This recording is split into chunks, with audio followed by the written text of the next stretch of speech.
നമസ്കാരം. വിദ്വേഷ പ്രസംഗത്തിന് അറസ്റ്റിലായ മുഫ്തി അസ്ഹരിയെ ഹോറസ ജയിലിൽ നിന്നും ഇപ്പോൾ സബർമതി സെൻട്രൽ ജയിലിലേക്ക് മാറ്റിയിരിക്കുകയാണ്. സബർമതി സെൻട്രൽ ജയിലിലേക്ക് കൊണ്ടുപോകുന്ന ദൃശ്യങ്ങൾ നമുക്ക് കാണാം.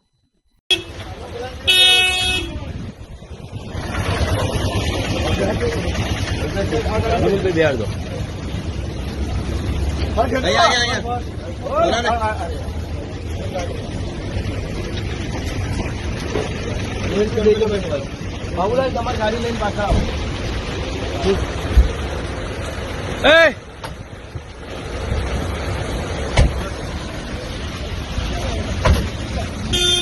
പ്രമുഖ ഇസ്ലാമിക പണ്ഡിതനായ മൗലാന മുഫ്തി സൽമാൻ അസ്ഹരിയെ ഗുജറാത്ത് തീവ്രവാദ വിരുദ്ധ സ്ക്വാഡ് മുംബൈയിലെ വീട്ടിൽ നിന്നുമാണ് അറസ്റ്റ് ചെയ്തത്. വിദ്വേഷ പ്രസംഗ കേസിലാണ് ഇയാളെ പോലീസ് അറസ്റ്റ് ചെയ്തത്. മുംബൈയിലെ ഘാട്ട്കോപ്പർ ഏരിയയിൽ നിന്നാണ് ഗുജറാത്ത് ഭീകരവിരുദ്ധ സ്ക്വാഡ് അസ്ഹരിയെ അറസ്റ്റ് ചെയ്തത്.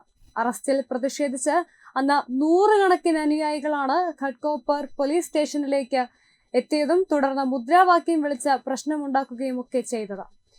ഗുജറാത്തിലെ ജുനാഗഡിൽ വിദ്വേഷ പ്രസംഗം നടത്തിയെന്ന് ആരോപിച്ചായിരുന്നു അറസ്റ്റ്.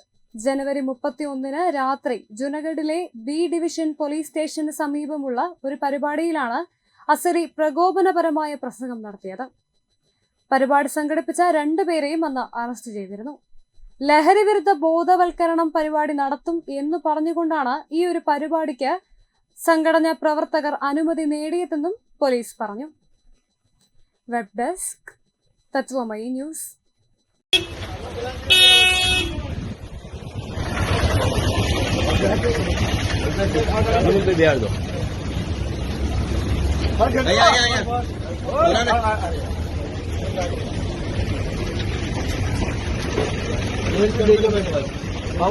गाड़ी लेन पासा